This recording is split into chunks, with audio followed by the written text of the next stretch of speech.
चलो तो देखो चैप्टर क्या है, लोकतंत्र में सत्ता की साझेदारी। तो सत्ता की साझेदारी से क्या समझते हैं, यानी सत्ता की साझेदारी क्या होता है। तो जब किसी देश की शासन व्यवस्था में समाज के सभी समूहों या किसको वर्गों को यानी प्रतिनिधित्व दिया जाता है, किसमें शासन व्यवस्था में। सत्ता की साझेदारी क्या कहलाएगा, जब किसी देश की शासन व्यवस्था में समाज के सभी वर्गों या समूहों को क्या दिया जाता है, प्रतिनिधित्व दिया जाता है, तो उसको क्या कहते हैं, सत्ता की साझेदारी। अब ये सत्ता की साझेदारी आवश्यक क्यों है, तो सत्ता की साझेदारी इसलिए आवश्यक है क्योंकि लोगों यानी कि जो अलग अलग यानी कि समूह है या वर्ग है, अलग अलग समूह है या वर्ग है, उनके बीच टकराव की जो है संभावना क्या होती है, कम होती है। सत्ता की साझेदारी क्यों आवश्यक है, क्योंकि अलग अलग समूहों और वर्गों के बीच टकराव की संभावना क्या होती है, कम होती है। यानी कि अलग अलग जो समूह है वर्ग है, इन लोगों के बीच टकराव नहीं होता है, लगभग न के बराबर होता है। नेक्स्ट क्या है, लोकतंत्र की आत्मा। तो लोकतंत्र की आत्मा किसे कहा गया है, सत्ता की साझेदारी कहा गया है। तो लोकतंत्र की आत्मा किसे कहा गया है, लोकतंत्र की यानी कि आत्मा सत्ता की साझेदारी। लोकतंत्र की आत्मा किसे कहा गया है, सत्ता की साझेदारी को कहा गया है। अब सत्ता की भागीदारी की आवश्यकता, तो सत्ता में भागीदारी की सब समाज के सभी लोगों को आवश्यकता है, नहीं, समाज के सभी लोगों को यानी कि सत्ता में भागीदार मिलना चाहिए। आवश्यकता क्यों पड़ा, क्योंकि क्षेत्रीय भाषा और जाति, अलग अलग क्षेत्र के लोग अलग अलग क्षेत्र में निवास करते हैं, अलग अलग भाषा बोलते हैं, और जाति भी क्या है, अलग अलग। तो सभी क्षेत्र के लोग, सभी भाषा के लोग और सभी जाति के लोग क्या होना चाहिए, यानी भागीदार मिलना चाहिए। किसमें भागीदारी मिलना चाहिए, सत्ता में। और क्या है, प्रत्येक लोकतांत्रिक राज्य में भी जरूरत है किसका, सत्ता की भागीदारी। और क्षेत्रीय विभाजन वाले बड़े राज्यों में भी किसका जरूरत है, सत्ता की भागीदारी का है। सत्ता की भागीदारी या तो सत्ता की साझेदारी की आवश्यकता है। नेक्स्ट देखो, दो देश के बारे में पढ़ना है, एक बेल्जियम है और एक क्या है, श्रीलंका। बेल्जियम और श्रीलंका। तो क्या है, बेल्जियम की राजधानी कहाँ है, तो बेल्जियम की राजधानी ब्रुसेल्स है। नहीं, बेल्जियम की राजधानी ब्रुसेल्स है। और बेल्जियम की राजधानी ब्रुसेल्स में ही यूरोपीय संघ का क्या है, मुख्यालय। यूरोपीय संघ का मुख्यालय कहाँ है, ब्रुसेल्स। यूरोपीय संघ का मुख्यालय ब्रुसेल्स में है।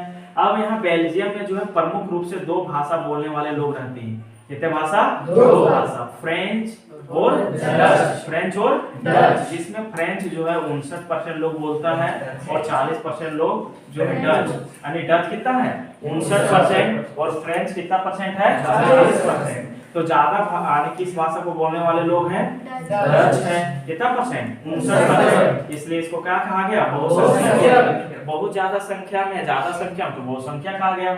और फ्रेंच जो है 40% लोग बोलता है, तो यह है अल्पसंख्यक। इसके अलावा 1% और भी है जो कौन सा भाषा बोलता है, जर्मन भाषा बोलता है। कौन सा भाषा बोलता है, जर्मन। तो बताओ जो है बेल्जियम में बहुसंख्यक कौन सा भाषा बोलने वाले लोग हैं, अल्पसंख्यक कौन सा भाषा बोलने वाले लोग हैं, फ्रेंच है। और डच भाषा बोलने वाले लोगों का प्रतिशत कितना है, 59%। और फ्रेंच भाषा बोलने वालों का कितना प्रतिशत है, 40%। अब देखो, जो बेल्जियम की राजधानी है ब्रुसेल्स, बेल्जियम की राजधानी ब्रुसेल्स है, वहां इसका जस्ट उल्टा है। यहाँ डच बोलने वालों की संख्या कम है।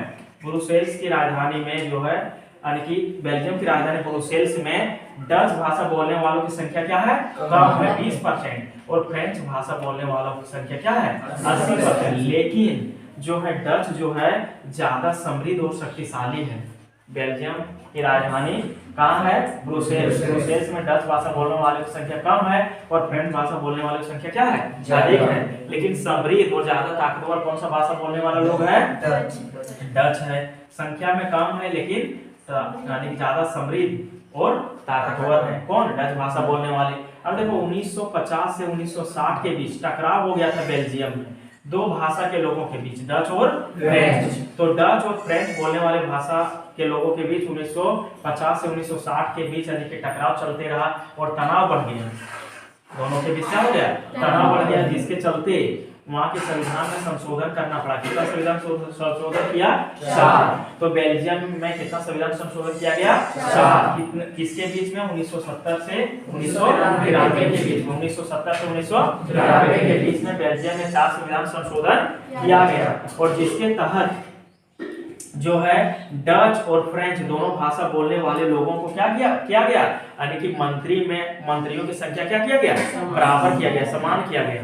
यानी जब सरकार बनेगा तो दोनों भाषा बोलने वाले डच और फ्रेंच भाषा बोलने वाले मंत्रियों की संख्या क्या होगा, समान होगा।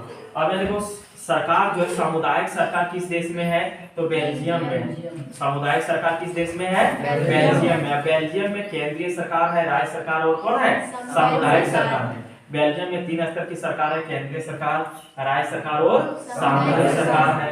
और ये तीनों सरकार में जो है डच और फ्रेंच भाषा बोलने वालों की मंत्रियों की संख्या क्या है, समान है। डच और फ्रेंच भाषा बोलने वाले मंत्रियों की क्या है, संख्या समान है। तो इतना बात समझना है, बेल्जियम से इतना बात क्या करना है, याद रखना है। और बेल्जियम जो है कि इस कंटिनेंट यानी कौन सा महादेश का देश है, तो यूरोप का है। कहाँ का है, यूरोप का है।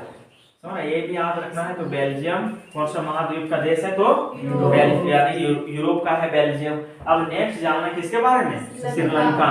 तो श्रीलंका पता है, श्रीलंका का पुराना नाम क्या है, सिलोन है। श्रीलंका का पुराना नाम सिलोन है। और भारत और श्रीलंका को अलग करने वाली जल संधि को क्या कहते हैं, पाक जल संधि।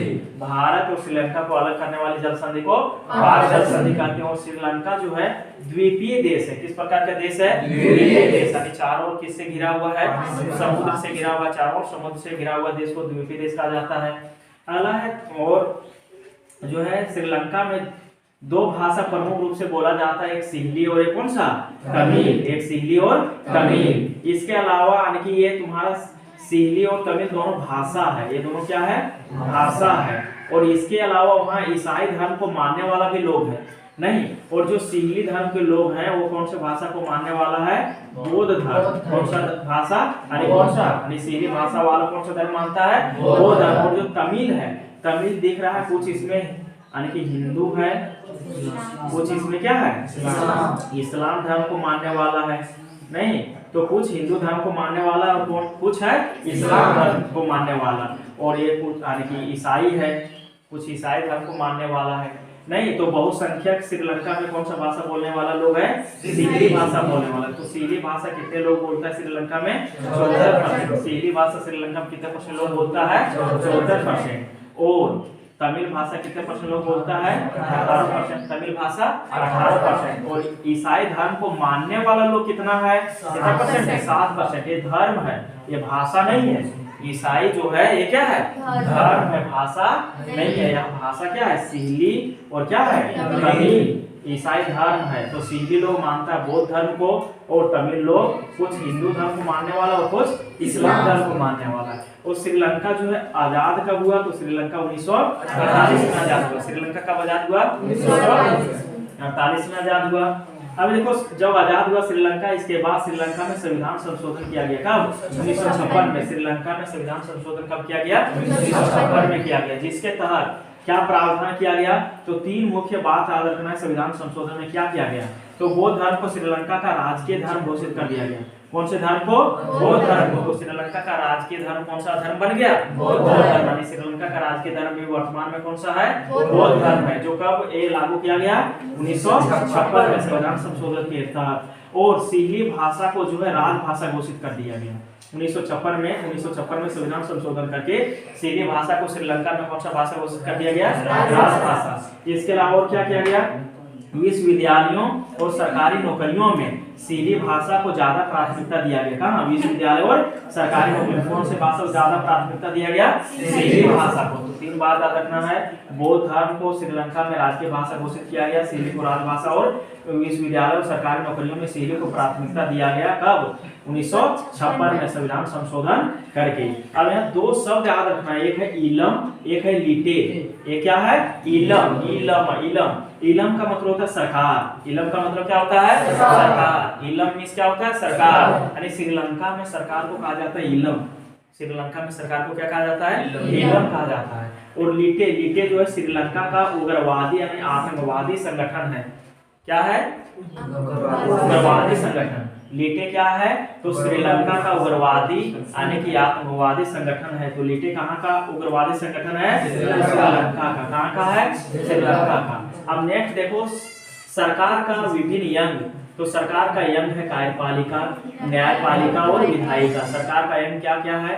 कार्यपालिका, न्यायपालिका और विधायिका। अब न्यायपालिका की नियुक्ति कौन करता है? तो कार्यपालिका करता है। न्यायपालिका की नियुक्ति कार्यपालिका करता है। न्यायपालिका की नियुक्ति कार्यपालिका। अब देखो, न्यायपालिका नियुक्ति कार्यपालिका करता है, लेकिन कार्यपालिका और विधायिका दोनों पर यह अंकुश यानी नियंत्रण रखने का काम कौन करता है? न्यायपालिका करता है। तो कार्यपालिका और विधायिका पर अंकुश रखने का काम कौन करता है? न्यायपालिका। मतलब भारत में गठबंधन की सरकार कब शुरू हुआ? 1990 में। भारत में गठबंधन की सरकार जो बनना शुरू हुआ कब हुआ? 1990 में। तो गठबंधन की सरकार का मतलब क्या होता है? गठबंधन की सरकार का मतलब होता है दो या दो से अधिक दल मिलकर क्या करता है? सरकार को बनाता है। तो ऐसी सरकार को क्या कहा जाता है? गठबंधन की सरकार कहा जाता है। तो भारत में गठबंधन की सरकार की शुरुआत हुआ 1990 ईस्वी।